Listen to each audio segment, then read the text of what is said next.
Any way you could say it.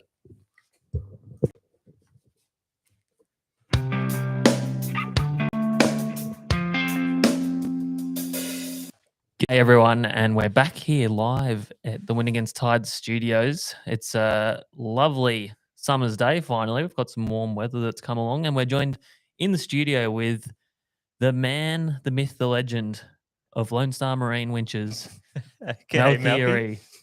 How you doing, man? Oh, we're awesome, mate. We really appreciate you coming on tonight. No, thanks for having me. We know that you are going to be a wealth of stories and banter because we've just been chatting to you before we went live recording, and we had to say, "Oh, stop, Malki. These are good stories." I reckon he's used all his good stories on us already. No, I've got plenty of stories. Don't worry about that. Do I detect a slight twang? I feel like you may not be from this region. No, born and bred in Langwarren, man. That's where I'm from. Oh, that's the Langwarren accent, is it? Yeah. That's a Langy South accent. Langy South, he's a bit more posh than the Langies. That's the upper class region, I think. Oh, is it? Is it? Oh, I didn't know. Must be. If you live there, it is. This is basically the Langwarren here. It's just down the road from Langy. Yeah. So nice and close to you. Yeah, it was 6 minutes to get here. It was awesome. Perfect. Wow, that means we'll be able to have you on more. All the time. I'll be 6 minutes of more beer. Yeah. Sounds good. So where were you birthed? Fort Worth, And where Texas. did you grow up? Fort Worth, Texas. I was born and I grew up in Decatur, Texas. Yeah, right. It's a small town, about 5,000 people, 6,000 people. Is that a small town, is it? 5,000 people? Well, it's small-ish. There's certainly smaller towns around, but so you know, DFW, with a town of 5,000, would you know everyone in the town and what they've been up to? No, not everyone, but you know a lot. A bit of goss. Yeah, more than everyone wants you to know. There you go. Do you get back to the old country often? I usually get back every year, except during COVID, obviously. So I didn't go back for a couple of years, but recently I went in July. I was there for 3 weeks, July, August. So awesome. And what took you back to Texas? Just to see family, or? Yeah, I go back to see family, but we also run a business there, selling the stuff that we make here. So we own our distribution over there, and I own it with my brother. Oh wow! So you manufacture. I think everyone's aware you are very well known for your high quality anchor winches and accessories. So you manufacture them here in Victoria and then export back to the US? Yeah. We started manufacturing here in 2014 and released our Australian made stuff moving forward in 2015.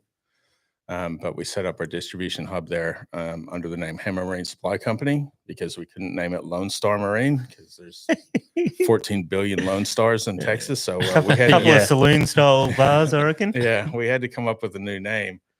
So we named it Hammer Marine Supply Company. My brother picked that name. I think it's pretty cool. Yeah, no, it's awesome. So how did you actually get into the anchor winch game?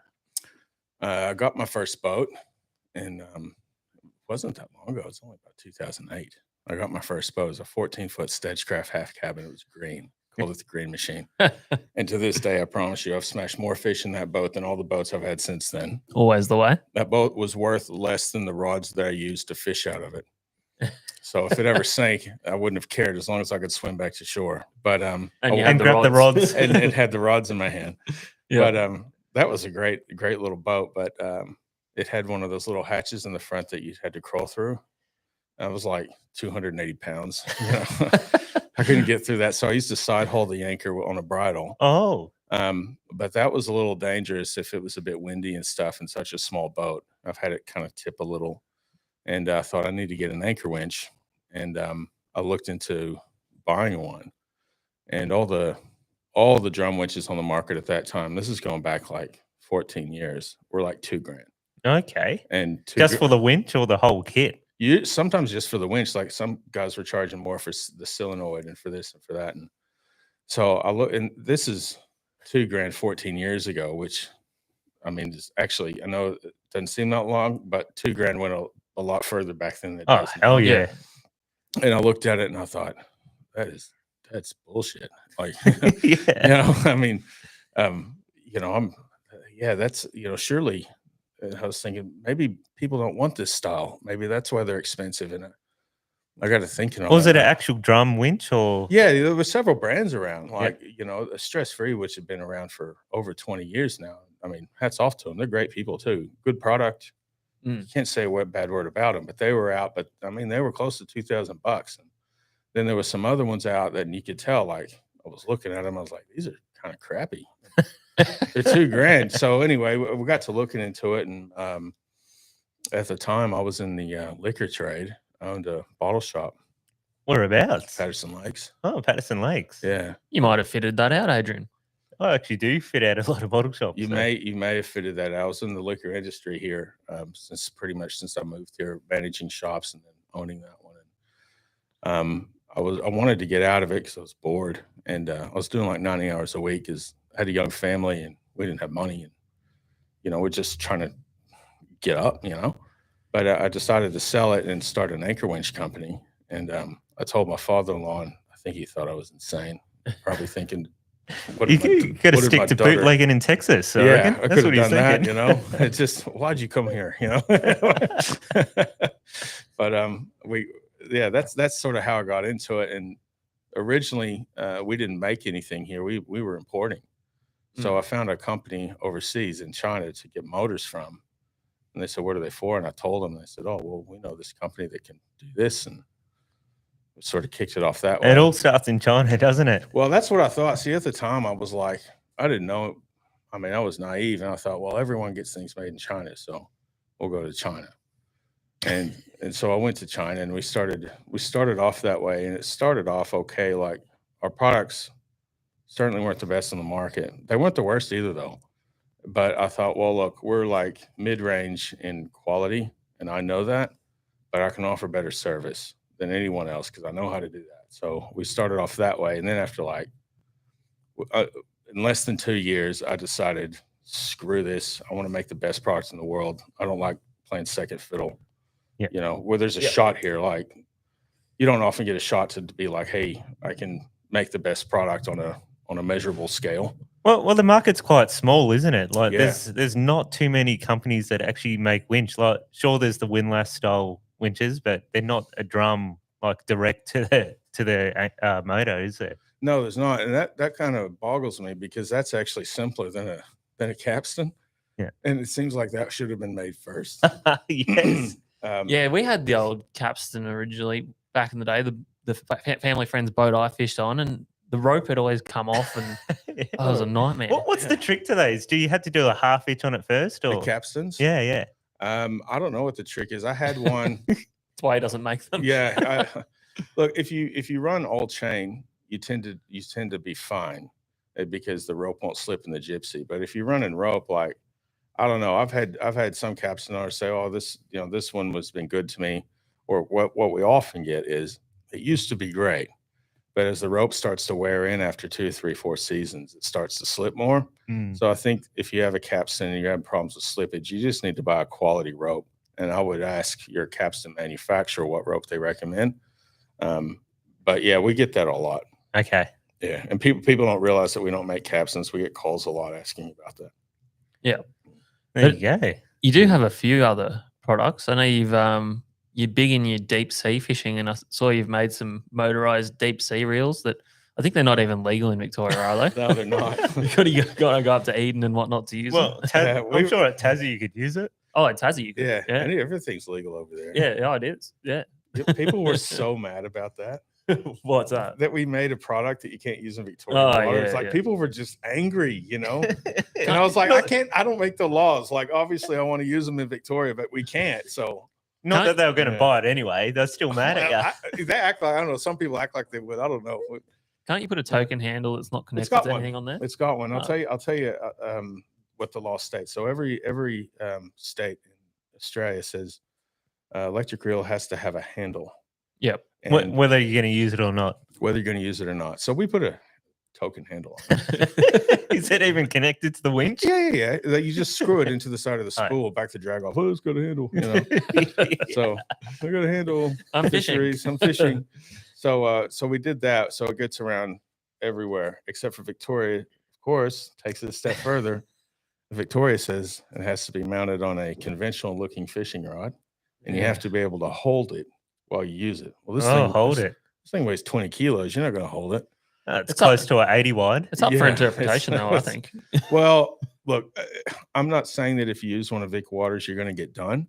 But as a manufacturer, I don't feel good selling them to people in Victoria, so we don't. Yep. And even I'll have dealers. We've sold a fair few, like in the West, like Warrnambool, but those were to commercial fishermen. They're totally legal for commercial fishing, and we sold some to some scientists using to collect samples. Yep. Off the seafloor, so legal for that. But we had a lot of people ring us saying, I want these. And I say, where are you fishing? And they say, Lake Entrance to Portland. I said, don't buy it because I don't know if you're going to get done using it. Yeah. And I don't want you to lose your boat. So buy something else. Yeah, exactly. I do remember, are these the same scientists that you got to test your product and other brands? Winch was. I thought we'd ease into that one, but here we are. He's talking about the scientists, so I thought it's a great chance to That's a talk good about segue. Yeah. No, that was Melbourne Testing Services. Yeah. Good people over there. Man, they had a shitstorm fall on their head after that came out. Yeah. So, because can you elaborate a bit on that? Because there was a lot of backlash that I saw on social media back then. Of course there was. It was about 6 years ago, was it? 5 years. 5 years ago. So what happened? I'll back up just a little bit. This might take a minute. No, that's all good. Wait, we got a minute. Okay. So we started manufacturing. We released our GX series in 2015, and it had really good marketing behind it. But the marketing was a reflection of the product and the performance and what we've done. And so some of our competitors saw our marketing and they were like, shit, that's good marketing. We're just going to steal that marketing. So some of them started taking marketing. But the problem is it didn't really apply to their products most of the time. And that made us really angry because over the course of 2 years, after 2015, you looked at all the products on paper, they look vastly different. By 2017, they all look the exact same. Now, they didn't perform the same. And we got really jack of it. And we had a few competitors that were teaming up and trying to gaslight us as well. Okay. And just pulling some really creepy shit. Can I say? Yeah, you can say whatever you like. Say whatever you want. They were just, being creeps. And so it was causing some issues. Like, so lurking behind the scenes and trying to, just being like, instead, just do better. Just do better. Just do your thing. Do you go be you, and you be you with your brand, and do it the way you want to do it. Exactly. And put some heart into it. Because there's a million ways you can make this happen right. You can there's not one road to success in this route. There's lots of them. It's like they say, there's 1,000 ways to skin a cat. Yeah, there's plenties, but I don't know. A few of them didn't want to do that. So it really started wearing on us. And we had some issues with some of our competitors overriding motors for like a long time. And it went on after the shootout too. So I thought, you know what? People need to see what they're buying, and we need some independent. I don't want someone to review. You don't want to. You don't want to be biased. I want it to be completely unbiased. Like I want to, scientist or someone who doesn't give a shit about the marine industry or winches to do this. Now, when you went to the scientists, did you tell them I'm from Lone Star Marine? Yeah. So they knew you were. Yeah. So I called around a few places. I was like, who could do this? And we tried to get a magazine on books. It cost a lot of money. Yeah. And I was like, well, maybe a magazine will sort of want to do this sort of thing. And so we contacted a few. They were like intrigued, but then they said no. And I was like, well, it kind of makes sense because if someone comes off second best, they're never getting their advertising dollars. That's right. And you got to be. There's a thin line between defamation and showing the facts. Have to be very careful. Yeah. So we approached this company. I said, look, these are the products we sell. This is how they work. And we want to get them tested.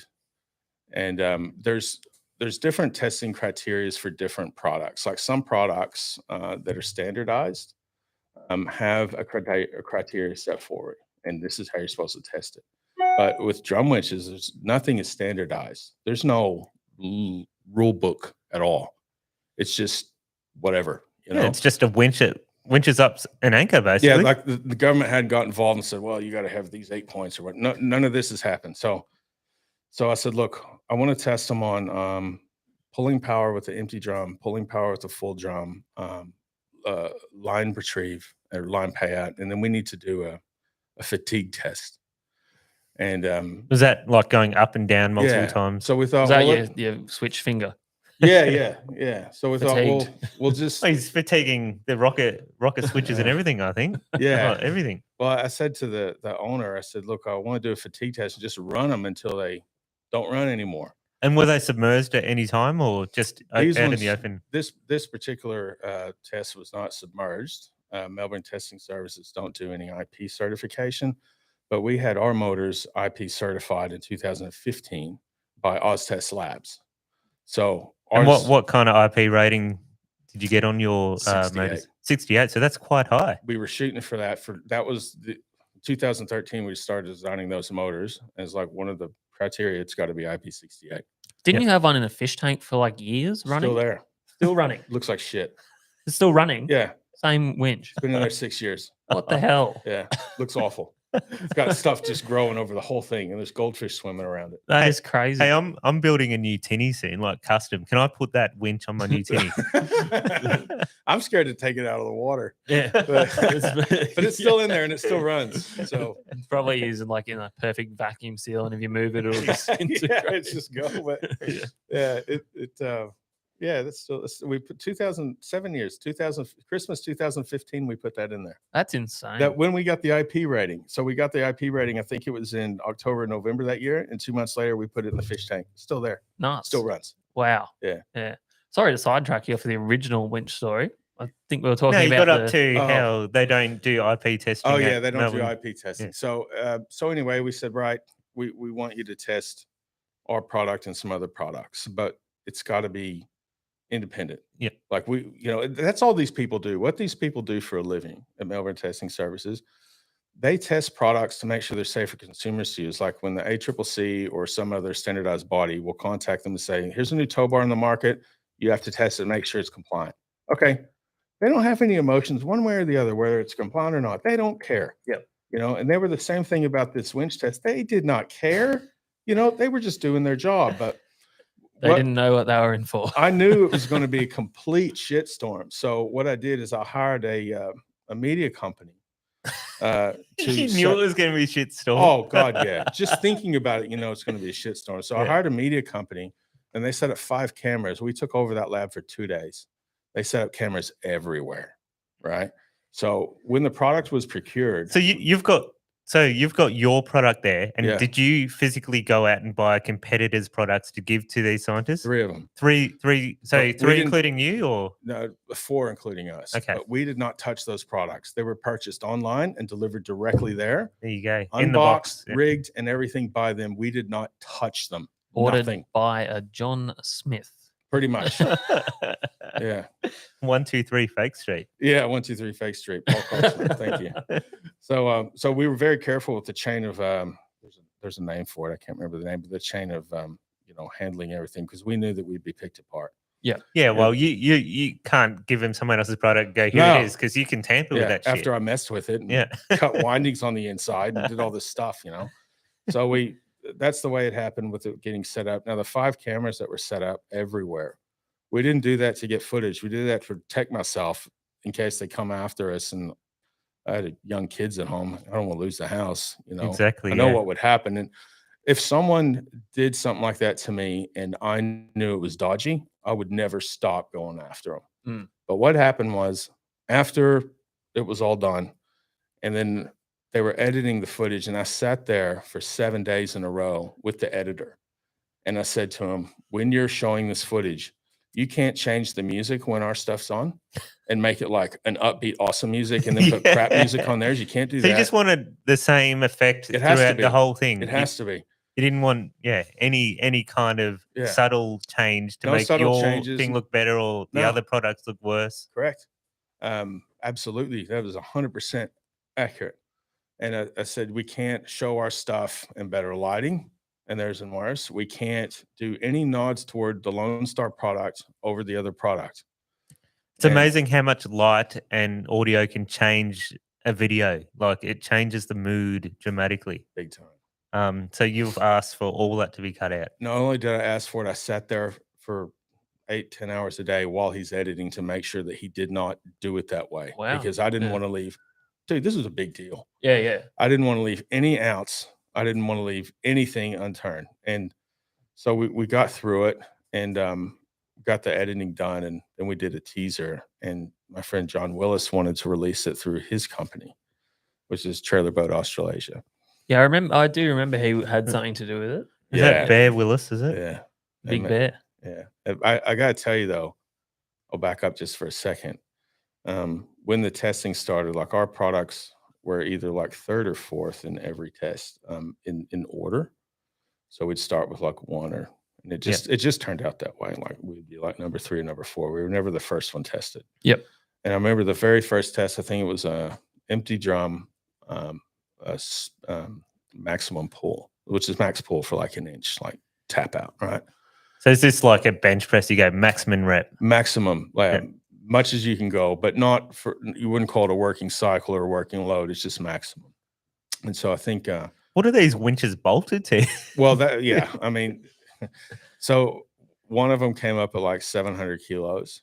I thought that's pretty. Is this good. the GX1 model? No. This is a competitor. Oh, a competitor. Yeah, but that was on an empty spool. Yeah. So that's you're going to get a lot because that's where the axis. You got is. whole So torque. that's the highest torque amount, right? It's like putting your Tiagra 50 wide in high gear. Yeah. So this one got like, I think it was like 700 or 6 something, and then they tested another one. It got like 300, and I was like, oh, I knew this was a piece of crap.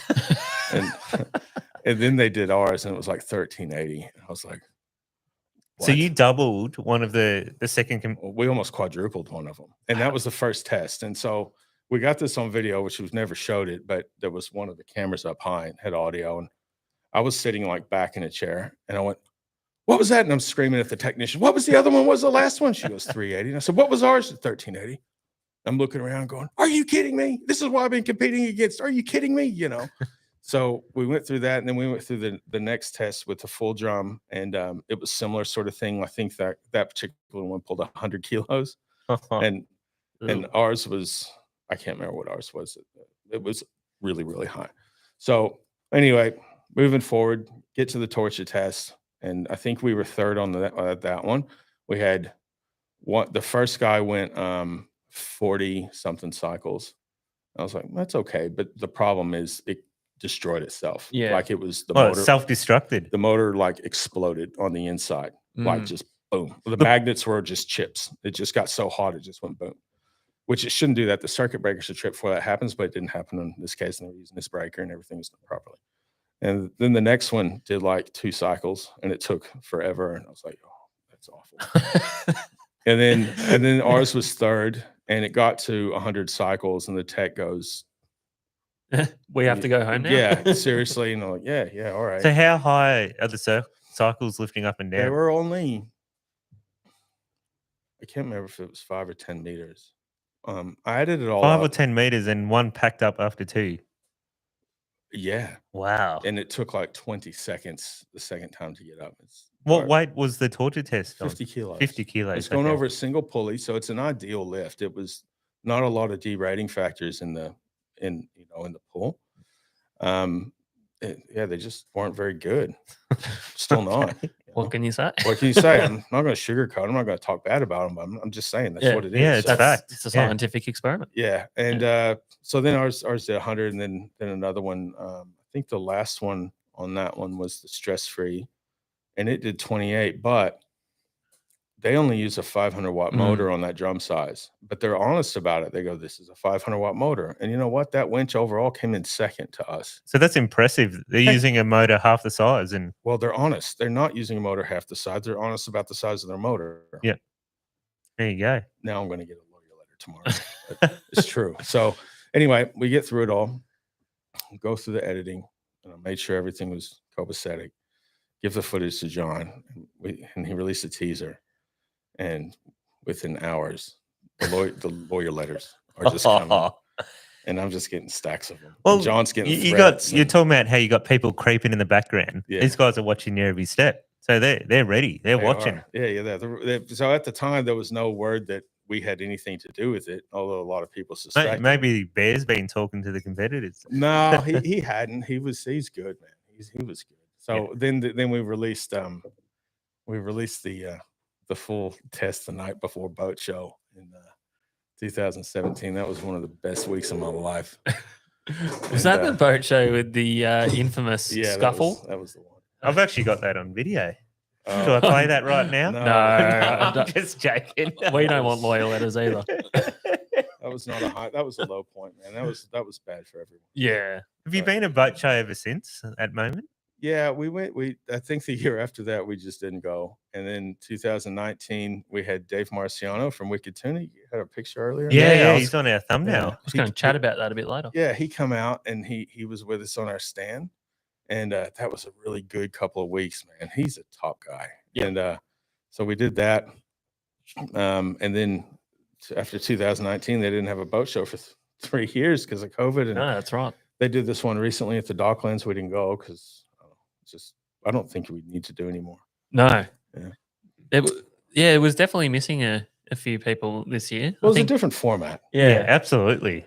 I think it was good for boat sales and boat builders. I think because it was targeted at the general population, that there's huge apartment buildings there. People are walking by all the time, and if there's a Richie there, they just go, "I might buy a boat with my wallet today." Yeah. And I think that's what they were targeting. But yeah, well, I think the other problem is that a lot of importers, like engine manufacturers and that, their stock is all spoken for like another 1 to 2 years in some cases. That's so sad. Yeah. So plus, they've got no stock to sell. Yeah, exactly. Everyone's heavily inundated with no stock because it's been smashed throughout the COVID period. Mhm. There's no point trying to sell more when you can't supply what you've got. So Yeah, that whole thing with the COVID and the boat, because that was so good for the marine industry, which is sad to say because it was horrible for so many people. But watching what happened, I've always said since I've been in the marine industry, everyone will complain. There's never a year people just don't complain. If it's good, if it's bad, people are going to complain regardless. During COVID, not a single marine guy was complaining at all about anything because sales were good. They were good for everyone. The boat builders were booked out for 2-3 years. The problem is they couldn't get the motors. Yep. And so you've got these boat builders who are like, I've been dreaming about this. Everyone wants my product. We're booked out for years. And then they go to start delivering hulls, and the marine guy, the motor manufacturer going, no, actually it's going to be another 12 months. So it's like being in the desert, finding water, not being able to drink it. I felt so bad for him. yeah, well, I suppose that really probably justified you manufacturing in Australia. Yeah. And we bring in some stuff, Components. Our products are 85% Australian. Yeah. But there's some stuff that we have to bring in, like our transmissions are made in Italy. And Bugatti? They'd be Ferrari transmissions. And like the steel, the raw steel, we don't use Chinese steel, but Japanese. Well, you know what? A lot of it comes from Korea. Oh, there you go. And Malaysia. Korea, Japan, same thing. Yeah, Korea does good stuff.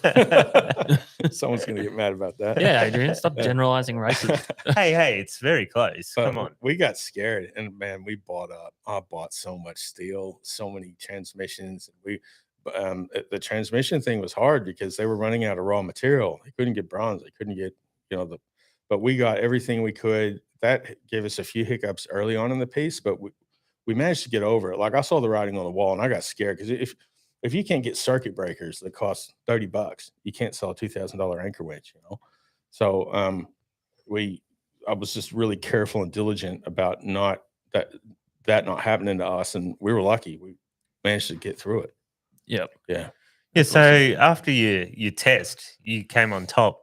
But good mate Brendan Wing, I heard he's gone with a Sav winch. Oh, he thought he had a moment of what do you call that? You called me the other day, and you're like, "What's this I hear about Wing?" I'm like, "I don't know." He's bought a Sav winch. He told me. No, he's not. No, I think what it was one of his friends. I think young James. Oh yeah. I know through James Mozzarella. Is it Mozzarella? That's what I called him at the boat show on our podcast. Yeah, he messaged us through Instagram a few years ago, and it wasn't something we wanted to get on board with because I don't know who he is. Yeah. And he ended up going to work for a competitor, which is good for him. He got a job, Yeah. But him and Brendan, I think, used to fish together. And Brendan goes, yeah, Brendan used to sponsor him a bit with some lures and whatever. But and that's not really I like to fish because it's fun. But Yeah, I've absolutely. never been in that business. Anyway, he goes, well, come on board over here. And Brendan's like, maybe I will. And changed his mind.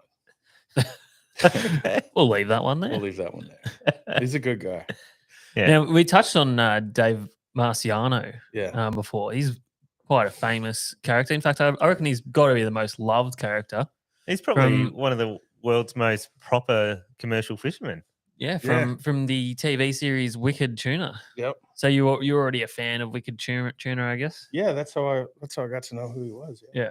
And how did Did he he need a winch? contact? Yeah, so because none of them actually use winches per se over there, do they? They use like pot haulers to pull the anchor up. Yeah, they'll use the hydraulic, like a hydraulic capstan because they're usually already on the boats because the boats aren't just tuna fishing boats. Like these are working commercial fishermen. Yeah. And you've got to have one of those for hauling line anyway, and they've already got one on there. So, yeah, that's how they used to. It's quite common over there. Yeah, I noticed that. So he thought he could see a little advantage in fitting one of your winches. Yeah, well, what happened was we've been huge fans of his since season 1. Yep. And my kids loved him and everything. Anyway, I noticed on Instagram he liked one of our things. You're like, yes, I'm in. Made my whole day. I was like, oh, Marciano liked our post, So we did a boat show in maybe in 2017 or no, I can't remember what year it was. And after the boat show, I rang him. No, I messaged him. He was getting a new boat. That's right. Yep. The Falcon. When he's getting the Falcon, I messaged him. I said, you need a GX5 on the front of that. Yeah. And he wrote back, I'm interested. Tell me more. I'm interested. And he sent me his number and I called him. And within 3 weeks, I had 2 custom made GX5s with his name engraved in the side plates, which I've never done for anyone else. And I kind of wish I'd never done that because so many people asked afterwards. And I was like, no. Oh, because everyone looks at your winch and they want to see your name on it. Yeah. Yeah. So, but I did that because it's Marciano, Yeah. I was, and Well, he on the didn't- actual winch or the no, on the drum. On in the drum. Yeah. So Yeah. within 3 weeks, I had those 2 winches made, and I had the winches. I had battery cable, the rope and chain kits, bowsprits, anchors sitting on a dock in Gloucester, and me and 4 other people arriving in Boston to install them. Like it happened quick. And so we And went was over this there. a paid job or did you do it? No, from your- no, we did it for free, but Yeah, but that's good advertising. Come on, he's on TV everywhere. that show's in 141 countries. There you go. It's in That's 40 good. languages. Yep. Of course, you're going to do it. So, Imagine the Chinese and Japanese market because they love their tuna. Like, yeah, and they see that on the front of a tuna boat. yeah. So we went over there, and I took I don't know if you know Charlie Mikuliff. Yeah, we know. Yeah, he was kicking around at the boat show in charge of the stage there. Yeah, He actually blew did- us off. He was supposed to come on the show. Really? The only one that didn't turn up for an interview, Charlie. Tut, Oh. tut, tut. We're gonna have to sort that out. Yeah, I know. He was. We'll forgive him. You know what? He was too busy floating around with his angels. He's like Charlie and the angels. Like, did you see that? Yeah, He Charlie. sent me some photos. He had Joe Charlie's and some angels. other girls there. Yeah, He always sent you does some that. photos. Yeah, So, He was classic. strutting about. Yeah. classic Charlie. we had Charlie with us, and we had my friend Romano and Mark from the Boat Pimpers in Sydney. Because I was like, I need really good fitters because we don't know what we're going to come across here, right? Yeah. So these guys are master tradesmen on everything. There's nothing they can't do. We took them, and we took Lee, who's my fabricator here, with us. And man, we had such a good time. Yeah. It was a blast. Yeah. It Cost- looked like it. Cost a fortune, but it was totally worth it. It was so much fun. Now, did you get any worldwide sales from that? I don't know. It's kind of hard to, because we were already doing like the US was already doing pretty good. Like it took like 5 years to break even, and we were sort of doing okay. And we haven't used Dave a whole lot outside of some Facebook stuff. Like we didn't throw his image up everywhere on our website and put it in magazines. We just don't really do that. We're not those kind of guys. And we never hit Dave up. We never call him, say, do some videos saying you like our stuff. And we never, ever ask anyone to do that kind of stuff. It's non-genuine. Well, if you got a good product, it speaks for itself. Yeah, that's what we kind of do. I don't like that forced and contrived kind of, I just like it to be. I think just people see real. through that anyway. I do. Well, Well, you'd I hope think so. I do. Yeah. You'd hope so. I mean, he probably would. Like if we called him and said, Dave, can you do a video saying this and that? He'd probably go, yeah, all right. you know, but it's just not something we ever did. Yeah. Not something we ever will do. So what's the feedback been from him with the winches? Yeah, he's real happy. It was the way they anchor over there, the way they fish over there, right? So we went out with we didn't go out with Dave that time. We went out with one of his mates because the company that makes Wicked the show was already setting up cameras on Dave's boats. And from the time they set up the cameras to the time they take them off, they are his charter. So he can't use the boats for doing what he wants to do. Right. They are his customers. The show is his customer for. Oh. So it's like having your charter booked out for 6 months or 3 months or whatever it is, right? So he's I suppose they're paying for his time for Yeah. that whole 6 months. So. yeah, and he could ask them, "Can I take these guys out or whatever?" But he goes, "Look, my friend owns the Carrie Ann. Really great guys. I can't remember his name. But the boat's called the Carrie Ann. They're going to take you out fishing tomorrow." This is right before we left because we never asked or anything. So we went out and it's all kind of deep water, and then there's this big flat spot, like it's I don't know, a mile or two. It's not very big, right?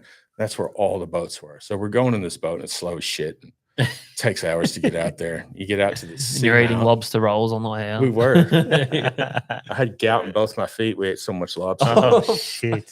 We didn't care. A lot of us did. I think Romano did too. But anyway, so we get to the seamount and it comes up. That's where they drop the anchor. And what often happens, because there's a lot of boats around, you're pretty close. When you hook up, if it's a big fish and you got to get off your anchor, they tie a buoy to the line, toss it over the side. Yep. Chase your fish down, get on board, come back, hook back up. But what Dave does now with our winches is he's got a wireless remote he keeps in his pocket. Once you hook up, he just hits that button, and then he's on the back deck and he's helping, telling everyone what to do, whatever. You hear the chain start to come up. He watches it, fires up the boat, and leaves. And you can get that anchor up pretty quick, especially 24-volt GX5. They're fast. Absolutely. So he genuinely enjoys the product, and he hasn't had any issues. He lost some rope, which is not the rope or the winch's problem. And he had a shaft bearing making some noise, which was I sent him a bearing and he swapped it. So that was all good. That was only last year. So that was after 5 years of use. You did one shaft bearing on a commercial boat. The bearing's like $12. Yeah. Shit, you know? Yeah. $12 part. A $12 part. Yeah. Costs you And more in shipping. 20 minutes worth of time. So Yeah. I thought that was pretty great. And that's pretty typical of the performance of our gear. Like it's really, really good. Oh, incredible. If I don't say so myself. Well, I mean, No, it is. It is. Yeah.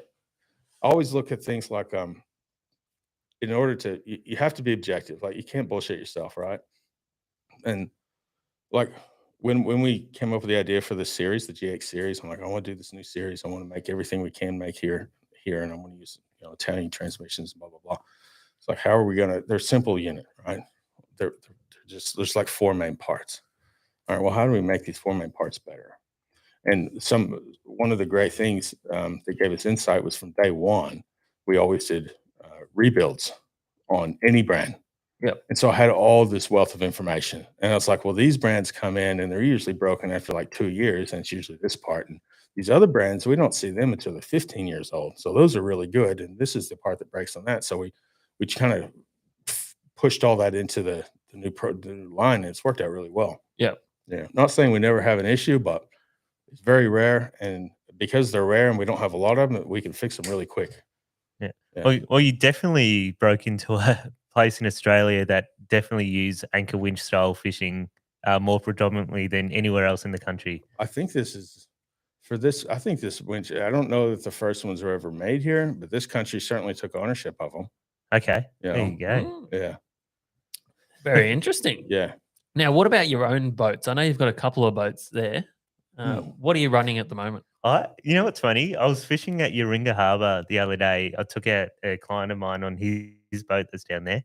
Hey, have a look at this good looking boat. There it was. I've seen it, mate. There it was, this Lone Star. It had Lone Star written all over it. And I go, that is a very immaculate boat. The thing's tidy, it's clean. Looks like it's never been fished in. No, you must not have looked too close. It was bloody beautiful. Well, it's still pretty new. Yeah. It's only about 2 years old. So yeah, that's a North Bank 650 hard top. Man, I love that boat. Yeah. I feel like I won the lottery every time I get in it. It's a bloody good looking boat. You got simrads everywhere and just look immaculate. Yeah, I haven't been in one, but it looks ones I've seen that style is quite ideal for down here with the hard top protection, and they look like they ride pretty well as well. So they do. We supply a lot of boat builders. Yep. And like I'll go to a boat show, for example, or whatever, and I see all these beautiful boats. I'm totally being all like, wow, I love how they designed that, or I love the look of this, or oh, what a great idea. It's very clever. And I see these boats, but I never think I'd like to own that until I saw the 650 North Bank. My friend Brad was working for them in South Australia, and they were over here doing a show, and he said, hey, come look at this. And I got on and went, I can see myself in that. And then like 3 years later, I was able to buy one. So I remember before that you had the 565, maybe? Yeah, I had a 565C that we rebuilt. A Black Betty. Yeah. And you love that boat, I remember. 565C, so that has that high windscreen thing on it. Yeah, it was good. Yeah. I changed so it's got the cabin.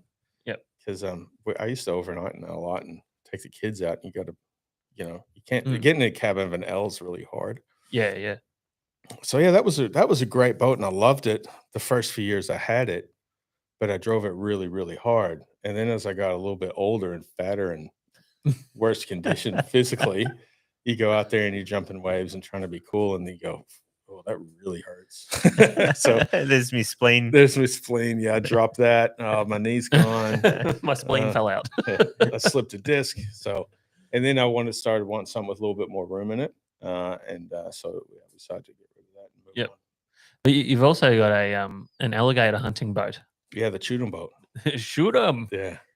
So what's the origins of that one? It's ex-commercial or something? Yeah, that's an ex-commercial. So like a full punt style thing. I'll show you a photo here. We can show the cameras. Okay. Yeah. So it's like a big long center console commercial vessel. Yeah, right. Yeah. What are you catching in that? Alligators. Yeah, alligators. It looks like it could be straight off of that show. Yeah. So a friend of mine, me and my family go to Marimbula every year for 2 weeks around Easter. So you're poaching the oysters, are you? Yeah, everything. Poaching everything. So that was a tradition started by my father-in-law. He's been doing this for almost 50 years, going at that time of year. So I used to go with him and them and our family. And I was like, I want a boat for down here just to use here. So a friend of mine, Andrew Horn from Proline Charters, he had a Oceaneer. It's a 4.8 meter. Most beautiful tinny I ever saw, like practicality, the build wise. And I went to him one day, your tinny, I want one. I got to have an Oceaneer. And he goes, they don't make them anymore. And I said, well, please keep your eyes open if one ever comes for sale. And he goes, you're never going to find one. The very next day he rings me. He goes, you're not going to believe it. I found one. It's he goes, it's bigger than mine. And it's in the back of this cray fisherman's yard. And I said, will he sell it? And he goes, yeah. So I show up to this cray fisherman's house. I can't remember his name. And he's welding. I called him. And he said, yeah, come by. And he's welding these pots, cray pots. He's welding them. And so I show up at the shed. He's welding them. And he goes, won't be a minute. Man, he spent like next 40 minutes. And I'm standing there looking around the shed. And I'm like, okay. Getting welding flash. Yeah, getting welding flash. Anyway, he finishes what he's doing. Shows me the boat. It hadn't been used in years. And it belonged to a mate of his who passed away, unfortunately. And his widow sold it to him, and he hadn't really used it. So he goes, I said, how much? And he goes, 12 grand. And I said, I got 12 grand on me. Here you go. He goes, no, give me a week. It's got a commercial license attached to it. I got to get the license off of it. Give me a week. I'll come back in a week.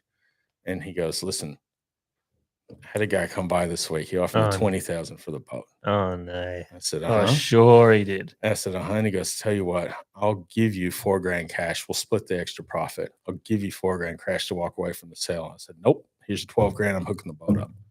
So I gave him this 12 grand. I hooked the boat up. Brought it back. So you canceled his own 20 grand? Oh, yeah. No, you're not getting your 20 grand, mate. You're getting my 12, and that's it. And I'll see you later. So, had you put a deposit on at that point? No.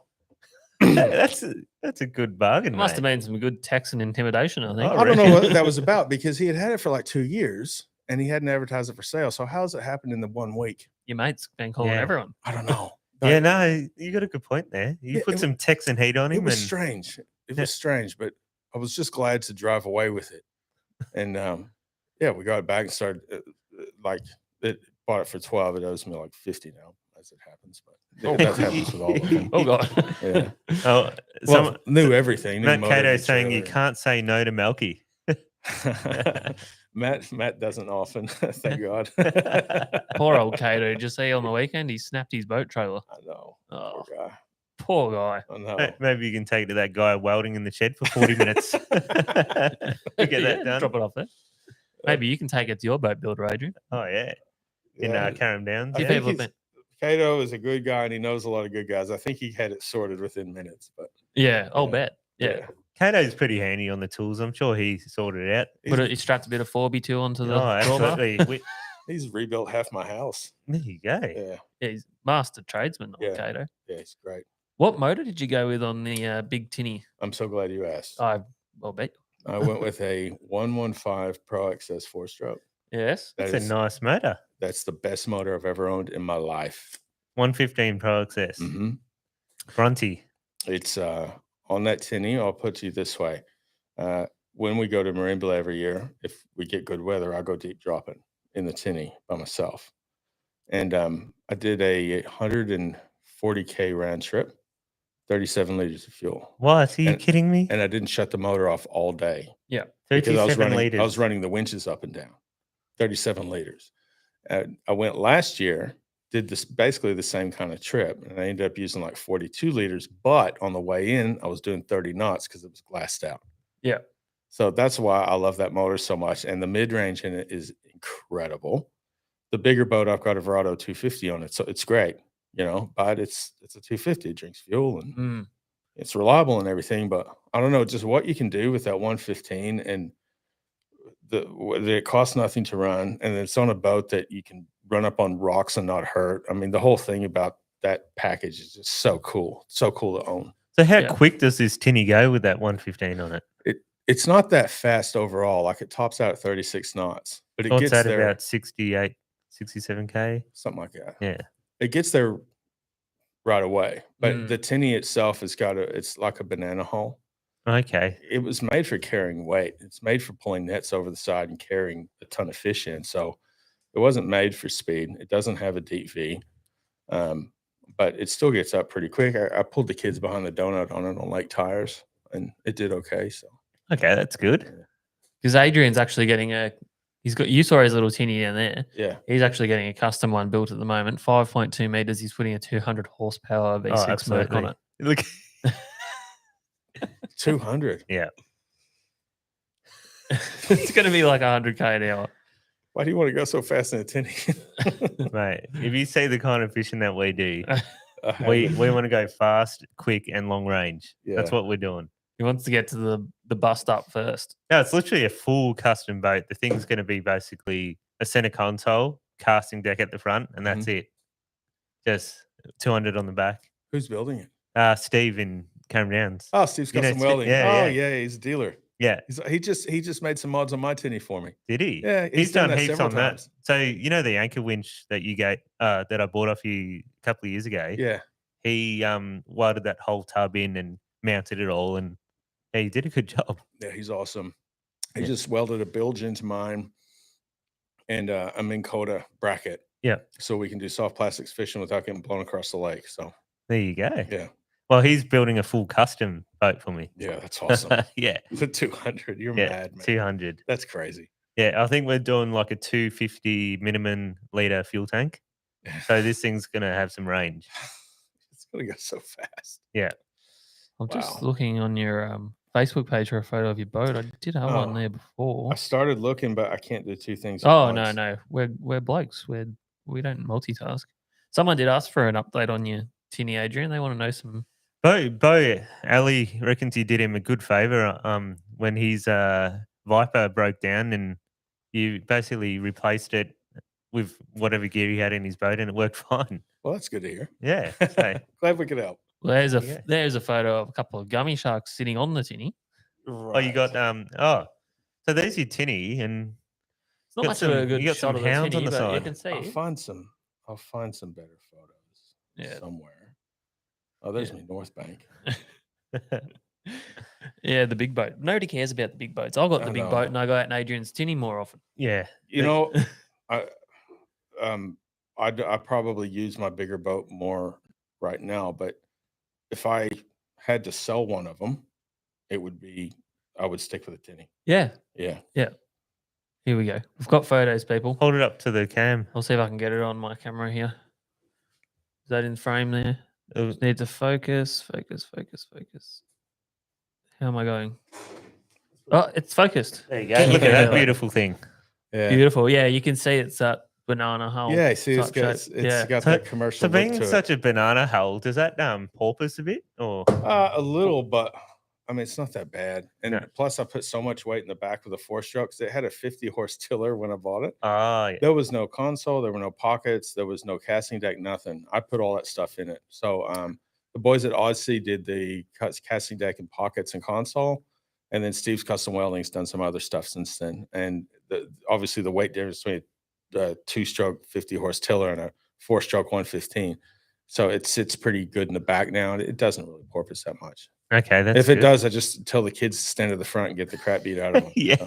And I can see the sign writing on the side. So obviously tax write-off, advertising. Oh, imagine that, huh? Imagine that. I can imagine that. What a coincidence. Surely that's what's going on. Hey, Take a couple of promo that's a photos. moving billboard, I'm guessing. Well, Formasign's actually, that boat right now is at Marine Creations. I've had them basically gut it with the wiring because most of the wiring I did, and most of the wiring was done at like 10 o'clock at night, the night before a trip with a flashlight in my teeth and duct tape and cable. So,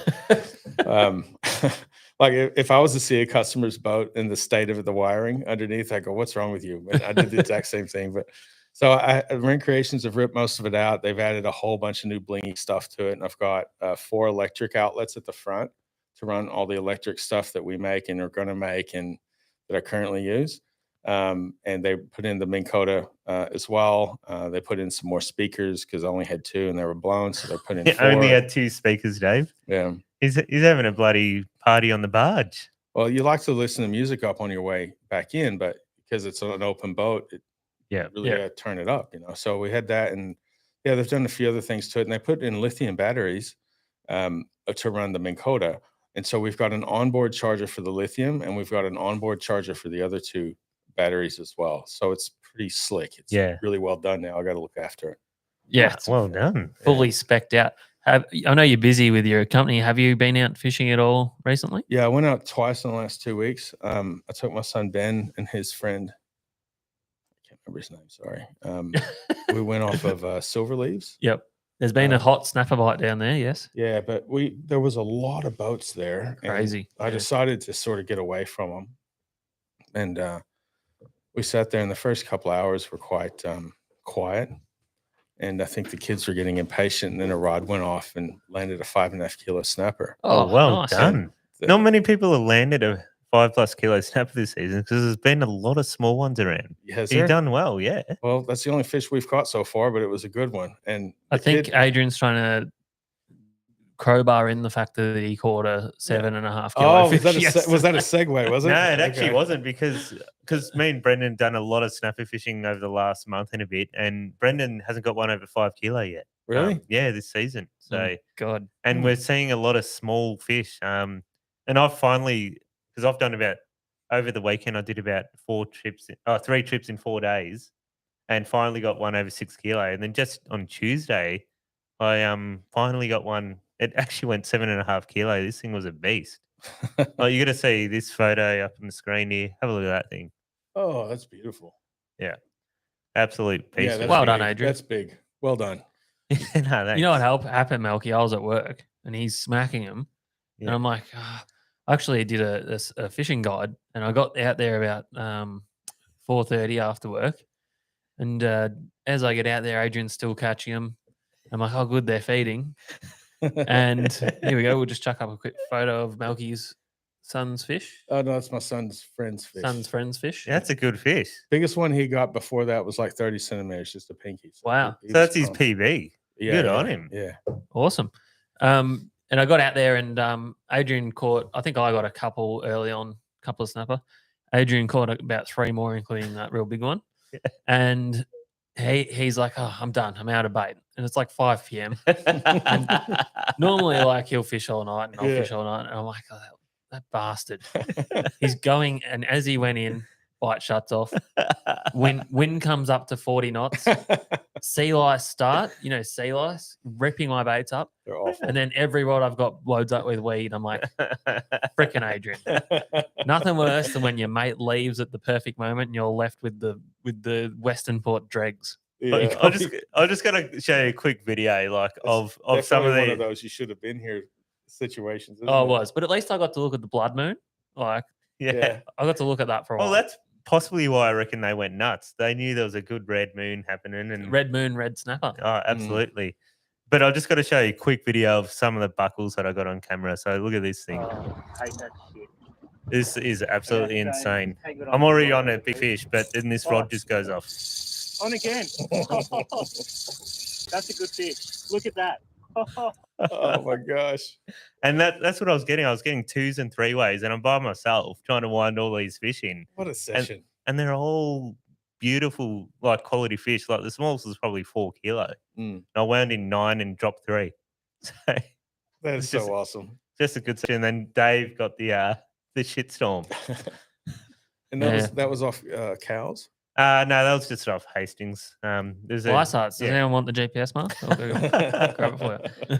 Yeah, no, just off Hastings. So because there's a lot of fish moving up and down that big shipping channel, so you just got to find an edge and it out. Hopefully they come through, because they don't always come through. So because Winger tried to fish the same tide the next night, and only got 1 fish. So they're not always there, and they're not always biting. Yeah.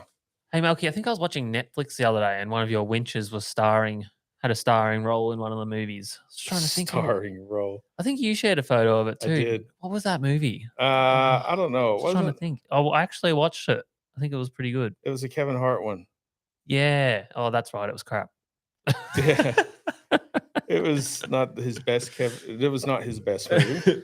But anyway, it got me thinking about what's the strangest place you've seen one of your winches turn up in terms of location or something like that? You've seen it on like a TV show you've been watching? That one. Yeah. That one is probably at the top, but there's been a couple of others. That one, though, in the movie, because the boat that was on is called a Steiger Craft. They're built in Bellport, New York. And I got a good story about Steiger Craft too after this. We'll go for it. All right. So anyway, I saw like the back of the Steiger Craft earlier in the movie. I was like, "Hey, Steiger Craft, Yeah, nice, all right," because I know Al, the owner. I was like, "Al, your boat's in the movie." And then I got to thinking, well, they put our winches on those boats. I wonder if that has our winch on. So anyway, later in the movie, a shot comes up that's further away, and I'm sitting there with the remote, and I hit pause, and I walk up, and I start screaming, and my kids are like, "Dad, what the hell's wrong with you?" I was like, "That's our winch on the front of that boat. It's in the movie. It's the movie." And I thought that was cool. But I thought that was the peak of the movie, personally. For me, I don't remember what happened after that in the movie. There was another one. There was a show in Alaska about it was about cooking seafood, and there was one of our older winches on the deck of a boat, and it was there for a long time in the shot. And this is like 5-6 years ago, and it was on Discovery Channel before the apps and the net, all that stuff was a thing. So. Someone called and told me about it. And so then I was like looking at the schedule. When's that going to run again? And had to find it, and I watched it again. And that was cool. So you literally just watch it, see your own product on the big screen. It was just random as hell. But that was cool. But Alaska's actually a really big market for us. It has been for a long time. Yeah, we sell as many winches in Alaska as we do in Victoria. Well, if you ever need to do a business trip, we'll come for that. I know, cool. Right? Yeah. I've never been. No, well, obviously we haven't either, but it looks we'd like to. I'd like to too. I'm waiting. It looks quite amazing up there. And how's that they had to not do the snow crab season again this year? Oh. That is unbelievable. What do you think happened to them? Oh, well, they closed it down for one season. Mm-hmm. Well, not closed it down, but limited it, and this year they said there's not enough. We can't have a season this year. They're declined. They're depleted. 90%. 90% depleted. Yep, that's incredible. Nowhere to be seen. That was awful. Well done. Hey, tell me about the Steiger Craft. Okay. Hang on. Well, you said you got a story. Yeah, I do. So thanks, Adrian. There was this. I went because my brother runs Hammer Marine Supply Company in Texas, and we were going over. We were going to do a boat show circuit. We were going to do New York, Seattle, and Miami. That sounds fun. Yeah, parts of it were. So Would you just quickly to derail that? Would you and your brother have got separate beds? Because when we did a boat show, we just got one. Yes, separate Okay. beds. Yeah, Good. That wouldn't have worked out. That was a bit of an oversight on our behalf. He's trying to say we got something going on here, but I'm thinking, what's he talking about? I was Don't you just wanna- sleeping. I think Come maybe on. that's for another podcast. Yeah. Save that for the casting couch. Yes. Well, I had a good time anyway. Yeah. So yeah, we were looking at like who's going to be at these shows, and I'd noticed this brand Steiger Craft for a while. I liked it because they've been around forever. It's almost 50 years. It was like 45 years at the time. So I rang them, and I'm not one to go out and look for customers. I've never been that guy. I've tried a couple of times, and it just is. I can't do it. I'm not that person. But this company, I called them. I was like, "Look, my name is so and so. We're going to be at the New York Boat Show. We'd like to meet you." And they're like, "Yeah, okay, whatever." So we go to the show. We're setting up. First day, we're open for 20 minutes. Steiger Craft is right behind us. There's a wall, but like a wall of partition. And then they're right behind us. Kick that petition wall I down. know, right? And so we're setting up, and we're getting ready. And I saying to my brother, Steiger Craft's right behind us. And you're like, okay, not today, maybe not tomorrow, but maybe on day 3, we'll go over and just kind of, You build up the courage after a couple of days. And yeah. Matt, show's open for 15 minutes, and Alan Steiger comes around to our stand with 2 of his guys. He goes, these are what I want on my boat. Those other ones are shit. These are what I want. And I'm like, I haven't even met you. How do you know about us? And he goes, these are the good ones. These ones. And he goes, my name's Alan. I want to put my stuff on your boat. And it's like, cool. And then he leaves. And I said to my brother, what the hell just happened? That was the easiest sale of my life, So anyway, the cool part about the story is it started on the boat show started on like a Thursday and a Friday. It ran through Sunday. So Thursday and Friday, it started at 11 o'clock or something. I was jet lagged as shit. I'd been in the States for like 4 days. My brother was tired. He flew up from Texas. There are a million things going on. So on day 3, we forgot that the show started 2 hours earlier. And so we're sitting in our hotel room in New York at like 10 o'clock in the morning. I just get out of the shower. I walk in and I said to my brother, what time does the show start? He goes, I think it's 11. I said, didn't it start earlier today? He goes, I don't know. And then his phone rings, and it's the guy in the booth beside us who we got along with well from Chatter Lures. He rings my brother, goes, where the hell are you? We've been open for an hour, and Alan Steiger is behind your stand trying to sell stuff to customers. So because we weren't there, Al went over to our stand, and he's talking to people on our behalf. And I've spoken to this guy for 2 minutes of my life. how good. I thought, what a freaking awesome guy. Yeah, And then we saw our winch on his boat in that movie, which makes it even cooler. that's awesome. Yeah. That's an amazing story, isn't it? Yeah, that was awesome. And that's your product speaking for itself, isn't it? Yeah. And but New York was the first show on that tour, and that was the best thing that happened to us for all of them. Yeah, Seattle was a grind, and Miami was just. So you haven't been to Fort Lauderdale? No, we haven't exhibited at Fort Lauderdale, but we've been there. Yeah, because they have a huge boat show. Yeah, it's here. massive. I saw like some snippets of it this year, and it looked insane. Yeah, we do IBEX, which is an industry only show in Tampa. So that's not people off the street. That's just people in the industry come.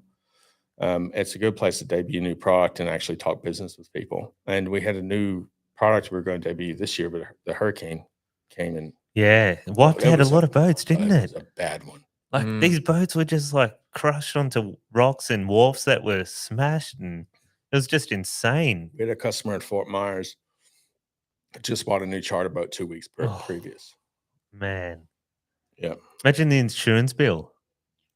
Is insurance going to cover that? I don't know. I don't know how all that works. It's a lot of money. He's not an insurance assessor, Adrian. Well, No, but I'm just thinking of all the money ticking over in my head. I'm like, all those boats are worth millions, like, Yeah, and they're all yeah, yeah. crushed. And Well, we have a dealer in Florida, and they have 4 stores around Fort Myers, and 3 of them were flooded out. Crazy. Yeah. But a lot of these guys, when they see the weather patterns happening, they actually move their boats up north or in a protected area. You would think so, but if you're on the so Florida's a peninsula. Yeah, the key thing. Yeah, so if you're on the ocean side, you could sort of go up the coast. But Yeah. if you're in the Gulf, there was nowhere to go. No, You couldn't Nowhere at you all. couldn't get away unless you can get your boat on a trailer. There is nowhere for you to go.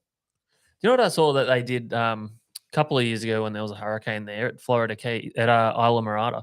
They moved all the charter boats that they couldn't get on a trailer way up the mangrove systems, and just tied them off up there because apparently the bit of mangroves. mangrove move action, you reckon? Yeah, that's it, Adrian. No, because the mangroves are so strong and established that they're like one of the and they offer obviously protection from the wind. That's one of the safest places to tie Well, your you boats think up. how old these mangroves are That's and how many awesome. storms they've seen. It's like that's a no-brainer when you think of it like that. Yeah, well, all these boats were fine, and all the boats that were left at the marina they copped it.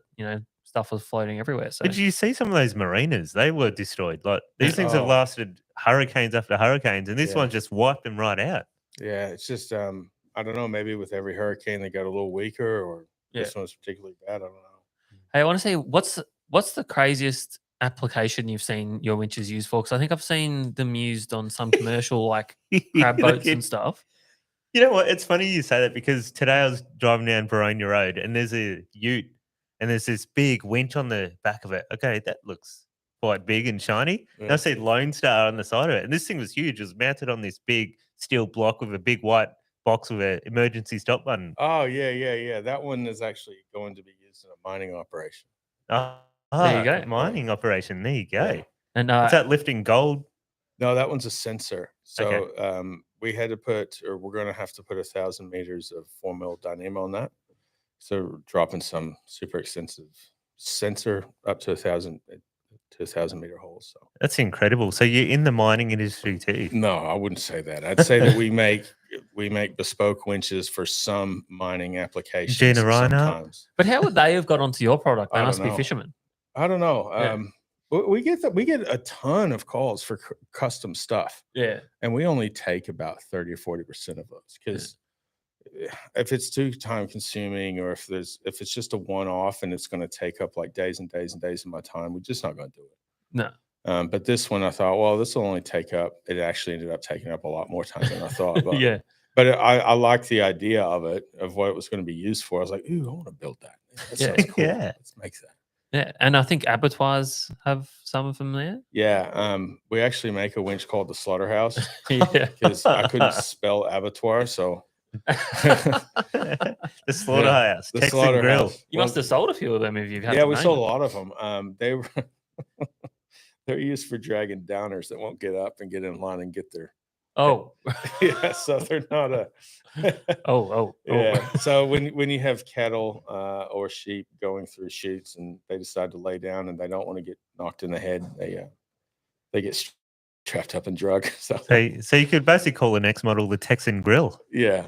Well, you asked me what the weirdest application was or the coolest. This is going to sound horrific. Horrific. I had and this only happened in the last couple of weeks. I've got a customer in the Northern Territory that uses them to pull the skin off of wild horses after they've been shot, obviously. I was going to say, are the horses okay? Yeah, no, they're not. So They're he's just wild brumbies. Brumbies, yeah. Ripping the skin off it. And he called and said he was asking about a modification to help him in his endeavor. And I said, what are you using it for? And he goes, we pull the hide off of feral horses. And after they've been shot, obviously. And I said, that is disgusting. I want to see a video. Can you send me one? And, yeah, For research purposes. research purposes. But he's a very, very nice guy. I was really hoping you were going to say someone pulling a swordfish on their boat on their own, but Well, I got to say, Dave, that was at that time, that was pretty much the coolest thing that had ever happened. That was Yeah. amazing. With one of your winches. Yeah. So Dave went out by himself. Oh yeah, I know. no, let the man speak. Yeah. So I gotta also say here, this is when the swordfish thing was just taking off too. Like this is This is a while back. We'd done about 20 trips before Dave got this one too. Yeah, but like I broke Adrian. Yeah, he broke me, and I said, "No, not going." But by this time, most of us have been out sword fishing at some stage. This is back. So what? 7 years ago? Yeah, 8 years ago? 2017 that was. There was Yeah. no one was fishing for him until Abella started fishing for him. Yep. And then Oh, it sort of opened. We were fishing for them, but Yeah. we weren't catching them. So I no one knew about him. The average guy like myself didn't know about him. Yeah. Well, Dave was there in Tassie when the first, recreational one got caught, and Really? that's what sparked him and Winger to go. They're like, they got these giant fish in Tassie on the shelf. We've got a shelf in lakes. Let's try lakes. And that's Pretty what much. happened. We couldn't afford to go back to Tassie that year, so we thought, well, we'll try Victoria. Well, I'm glad you did. Yeah. Wow, it wasn't us that bloody got the job done. so- And Dave broke Brendan, Yeah. and then I was fishing with Dave. Still couldn't get one. He broke me, and then he got this one, and used your product. Yeah, to get to this pull it fish in in. solo. So Dave is like 8 feet tall and he goes out in a 17-foot boat by himself, 100 Ks offshore. How tall are you again, Dave? Oh, we were talking about it before the show. I'm like 6'6", I think it is. Yeah. About 8 feet, 6'6". Yeah. Yeah, So- we don't mind exaggerations here. He catches a swordfish. It was 107 107 it was, that one. Yeah. Yeah. and he was having trouble. You tried for like an hour to get it on the Oh, boat, for right? ages, yeah. That's why its face got all mangled up because I was trying to pull it over the side and I was like, had it halfway on the boat, was sitting on its head and just fell back in the water. And And Yeah.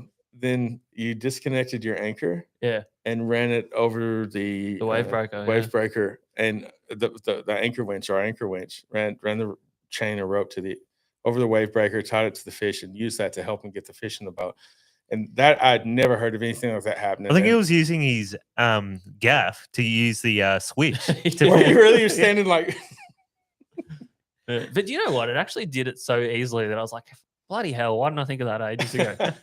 Should have done that at the start. That was so cool. I remember when you told me that. It was dark when I received the text or a message. I think it was from you. Sent me the message. I don't know if it was you or Brendan. No, it was probably Brendan. Yeah, Brendan Yeah. sent me a message, and then I got on to. I hadn't seen a photo yet, and you had got it in the boat and you pulled over or something. I think maybe you didn't do photos until you got back to Hastings or something. Yeah, we waited at Greg Goebel's We're house. all waiting, Yeah. waiting Dave to come by, and there's about 20 of us on the side of the street. Is that Dave's car? Yeah. And as soon as he rocks up, we're all just cheering him and like, yes, he's done it. And But Well, we hadn't seen one really at that point other than a couple that other people had caught. So that was it's quite a exciting. sight. Yeah. It's Yeah. like incredible. We're like, wow, look at this it thing. was amazing. Yeah. And he goes out by himself in a 17-foot boat, 100 Ks offshore. Dude, that's huge balls. I mean, Yeah. I know it's a great Small boat. brain. Yeah. Well, it's 17-foot boat, Yeah, man. 100K offshore. That's Hmm. incredible. No, that's ballsy. They know? don't do that in the US. They No. they go to the shelf and they go, oh, we're in the bay boat today. Like they're real brave. Their bay boat's like 25 foot long. I will say that Australian skippers have got to be some of the best on the planet. Yeah, Your right. standard offshore recreational skippers, because you're 100% right. We Yeah. go to a boat show in Florida, and guys would come up to us and say, "What boat do you have?" And if their boat's under 35 feet, this is how they answer. They go, "Oh, we've got a 28-foot They- Robalo." They're like looking at the floor. Which over here is like, wow. Over here, you'd be like, "I got a 28-foot Robalo." Robalo, mofo. well, Yeah. here in Melbourne, Yeah. we're taking 420 Renegades to catch barrels. I know. We're doing that shit. I know. And over there, like a 4-foot 4-foot seas are like a bad day. You're like, are you kidding me? Yeah. We fish for snapper in that. We've seen 16-foot boats go out for tuna in that. Yeah. So yeah, we got good skippers here, man. Yeah. Absolutely. Yeah. I So- also think we have really, really good small boats. Yeah, that's true. Yeah, Yeah. because they cop a beating with the Southern Ocean that we fish in. So, Yeah. Well, Adrian's one's got a broken weld in it from too hey, much, don't tell anyone. too much Shit. banging. It happens. Yeah. Hey, it happens. it's an estuary boat, mate. I think we're Yeah. allowed to tell everyone it broke because we kept taking it offshore and driving 100. I had a crack in mine too. It happens. I'll tell you what, because I've been fishing next to Winger, snapper fishing a lot this season. We're kind of side by side. And Winger sees how easy it is with me just pressing button, lifting and retrieving the anchor and stuff, dropping it down, and he's pulling like this. He's basically sitting in the back of his boat, pulling like this, and he goes, Brendan, I need to get myself a Oh, winch. once you've had one, you can't go back, can you? Yeah. No, we're sorting them out this week. I think next week. Yeah. No, it's good. Every week we get Joseph Fernand, our other co-host. He's actually over in Mauritius at the moment. Mauritius. Is it Mauritius? Or Mauritius. I say it wrong. And actually, I do have a quick video he's sent us of his first day out on the liverboard. He's in Mauritius fishing. So his Dave's laptop's disconnected. Oh, is it? Again. Hang on a second. Yeah, so he's gone to Mauritius. They pull the whole thing out, Dave. No, we'll be good now. No. No, yeah, we're good. here. Here we go. Technical troubles. But anyway, here we go. We've got Here's Joey right out now. on the ocean.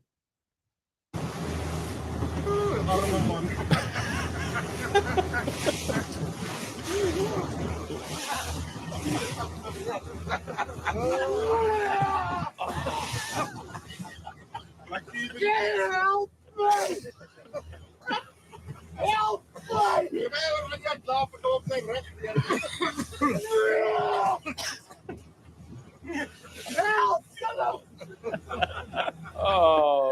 Oh, man, help me.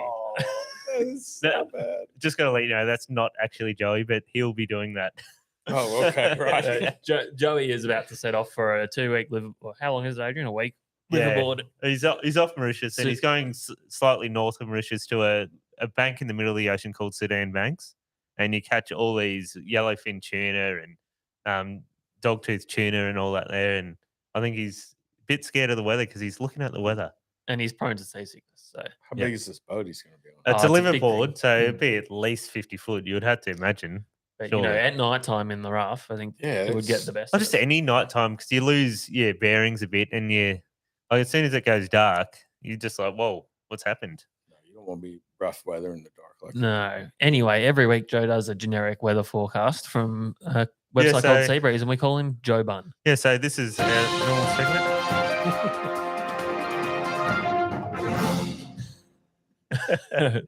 No Joey this week, so I'm going to run through it for everyone in typical Joe fashion with some really generalized weather forecasting. So it's Thursday afternoon as we speak now. We've had a bit of breeze this afternoon coming from the northwest, Looks like there's a glass hat coming. reaching up to 26 knots. It's going to settle into the evening, and tomorrow morning should be quite nice, dropping down to approximately 7 knots from the west-northwest before swinging around to the south-southwest tomorrow afternoon. There's a lot of swing going on here. Yes, usually we cover most wind directions with these forecasts. Coming up and swinging south-southwest, and the evenings, there's a trend in the evenings of some strong winds. So Do you reckon I should be fishing midnight Friday? Definitely looking at the windiest point. But looks like Saturday it is a bit of a dropout in the afternoon. Now you see that little dip there. Don't be fooled by that, Adrian. That is a typical glass out just before the wind swings and goes bang. Right? Oh, yeah, so Saturday night looks good. Green is good. That's right. Saturday night we've got 23 knots of easterly. All very fishable in Westmore, by the way. Just depends how hardcore you are. Yeah. And then Sunday's looking not too bad. Once again, early morning, probably no good. Midday into the afternoon could It's be worth swinging a lot here. It's swinging like a It's a hippie in the swinging party. 60s. Swinging like a hippie in the 60s, Adrian. Swinging like a saloon-style swinging bar. 8 knots north-northeast in the evening. So Sunday afternoon would probably be my bet for your weekend fishing. And then next week, forget about it. Monday, Tuesday, Wednesday, pretty average. Yeah. And that's my Joe Bunn report. Well done, Dave. I think I did him. I'm going to call you Dave Larkin. Thanks very much. I honoured him. I honoured the memory of Joe, who may not return from his fishing trip. Hey, I just wanted to show you a quick clip I had lined up here as well, Adrian. Yep. Some scary stuff happening. This guy in Whyalla. Have a look at this. So he's kayaking, and there's a white shark right next to him. Great white attacking a kayak in Whyalla. Oh, He's put the music on top some of that. scary music. Which comes think about that- a week after we saw a canoe or an ocean racing canoe in South Australia get massive bite out of it. Did you see that, Malki? About a week ago? No. Yeah, this offshore kayaker, he big bite out of his canoe. So beware the sharks out there at the moment, people. They're even landing on top of boats. Yeah. I've got a video here of that one too, Adrian. Well, how's this for catch of the day? A group of fishermen got way more than they bargained for when a huge mako shark jumped onto their boat. Believed to weigh around 150 kilos, it crashed aboard, giving the crew the shock of their lives. Ryan Churches from Churchy's Charters was the skipper on board. He joins us now from New Zealand. That's us in New what a Zealand. moment. Yeah. Was that hooked? No. It was free jumping. I don't think it was. Oh, No, maybe it was. I reckon it was hooked. And you know how they just randomly jump out? Oh, yeah. Yeah, I reckon. Who'd be going up there to get that off the bow because it looked pretty stuck. Hey, I'll be staying in the wheelhouse, that's for sure. Yeah. Putting the wipers on, trying to get it away. Thank God for hard tops. Yeah, Yeah. exactly. Imagine that in your boat, Oh, Adrian. 420. It'd It's be a in bit there. bigger than the 420. Mate, it'd Oh. be in there ripping I would be consoles out. I would be in the water. I'd keep the Yeah. shark in the boat. Yeah, probably that would be boat the now same. belongs to the shark. Exactly. Yeah. You enjoy that boat, Shark. You have that. Yeah. So a couple of little shark updates. I just noticed a few of them have come across the feed this week, Adrian. I heard you've got a fish of the week for us. Oh, we actually do because in Tassie, the tuna season has been going really good off season. Like the barrels have just been going crazy. Still going good And here that's too, off, by the way. that's off. Yeah, they are. That's off Pedra down the Southern Islands there, and off EHN, which is quite a bit. But Death Rock, I like to there's call that there's one. a 4-meter tinny that went off Pedra, which is quite scary to go out in the Southern Ocean there, and he snagged himself in his little tinny 112 kilo tuna. So check this out. Hang on, mate. You haven't played the catch of the week Whoa. sound. So yeah, King Kong, Donkey Kong. so he gets the King Kong Donkey Kong catch of the week. Awesome, mate. Yeah, good on it. Very well deserved. We've had some really nice comments coming through on the live feed, by the way, Malki. iFix Maybe. Roofing said your customer service is and troubleshooting help is second to none in the business. Oh, He said you're a true gentleman and you back a premium product. Happy Fisherman says he loves your product too. He's got 3 or 4 of your winches. He's installed 3 of your winches. yeah, Tivy, he's awesome. How Yeah. many boats does he have? Oh, he keeps getting upgrading. So Upgrading, yeah. Yeah. He said he didn't know that you had a bottle shop. He would have spent 10 times as much there as he did on the winches if he knew. I prefer serving people winches than booze. So. Just prefer drinking the booze these days. Yeah. Awesome. Well, I think you've got a different demographic in your winch market than the alcohol market. Definitely. I don't know about that. I feel like there'd be some Hand in hand. crossover there. Yeah. One of them actually improves your life. The other one just seems like it does. Yeah, that's right. Which is which though? The end result, they both They drain a lot both of make money. you, they both make you happy at least temporarily. Yeah. Exactly. Awesome. Well, thanks for coming in, Malki. It was great to have a chat with you. Thanks so much for having me. And given you're only just down the road, hopefully we'll get you back on shortly. Yeah, I'd love to anytime. No, thanks, Awesome. guys. And I'm sure we'll get into some depth in some awesome stories with Malki down the track. Oh, Yeah. I've got plenty of stories, man. We can talk about whatever you want next time. Yeah. Hey, should we test a bit of Malki's deer jerky he's made Oh, for us yeah. live on the camera? We'll give an honest review. We'll All right. take a piece. Yeah, so we got You've- we got some back straps from some hunting Oh, they're generous serves. trips that he's done. Yeah. There you go, Adrian. I'm Let's just going to show this bag of deer jerky to the camera, and I'm going to have a good bite of it because Dave's chewing away here. Can you hear that chewing? Yeah. No, Me and that's my beautiful. mate Wayne went out to property recently and Mm. smashed them. So Awesome. thank Look you, at the Wayne. fibers on that. That is perfect. That's like biltong style. Yeah. What's the process? You have like a dehydrator, obviously. Uh-huh. Just leave it in the sun for a while. You know what? It Yeah. actually tastes like Keep the flies off of it. that South African biltong. Yeah. Like it tastes. The recipe is almost similar. I dry it kind of on low heat for like 30 hours. That's And, really good. Yeah. Deer jerky is so much better than beef jerky. Really? Not knocking beef jerky. I love beef jerky, but Why do you think that? Because it's leaner? I don't know. It just tastes better to me. Mm. You know what the Because- problem is, though? So You like can't that. shoot cows. Yeah, you can't shoot cows. Farmers always getting mad at you. Quit shooting my cows. Don't thought it shoot was- my cow, man. Oh, that was a cow. I thought it was a deer. So Sorry. like this bag here, right? Like this bag, like before that was dehydrated, that was probably like, That's a deer. well, yeah, that's like 3 pounds of meat, right? And so that was dehydrated. Yeah, it's a That was deer. living in the meadows somewhere. oh yeah, 2 weeks ago it was. Yeah. Oh, shit. But like that's a lot of meat before it's dehydrated. So the problem with deer jerky is like I make it at home. I got like a bag like this, right? Like this huge gallon bag. I'll sit on the couch and start smashing it. Oh, yeah. And then I don't know, after an hour you go, oh, what have I done? You know, and then you're paying for it the next day, like really badly. And you go, I ate like 10 pounds of dehydrated meat last night. you It's know? re-expanded in my stomach. Yeah. Awesome. No, thanks for that. A real treat. Glad you like it. Any announcements you got, Adrian? Oh, actually, we've got a new design coming out in the clothing. We'll put up some Instagram and Facebook posts this week, and might get some pre-orders happening once again because it's coming up to Christmas. You got someone who wants a t-shirt or hoodie for Christmas? You know where to get it from. We've got new designs coming. And for those who missed out on the old design, we'll get some of absolutely. those done again too by request. How do you buy your shirts? How do we buy them? No, You no, just- how do people buy them? Oh, They just throw money at me and I go, here's your hoodie. Okay. no, they message us on our socials and then we add them to a list. Okay. And then once we do the pre-order, we get deposits and then we money deposited and then we run away with their money. No, and then we get the shirts printed and normally it's only a 2 to 3 week wait. Cool. In the new year, we're gonna set up a online store to make it a little bit more efficient. But you know what it's been like. It's been hectic this year. It's hard. Everything's Yeah. hard.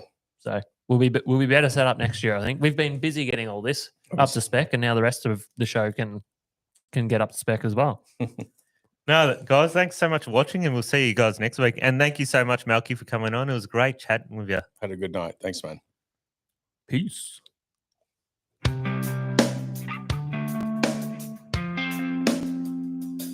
That was fun. Yeah, it was awesome. I didn't talk too much, did I? No,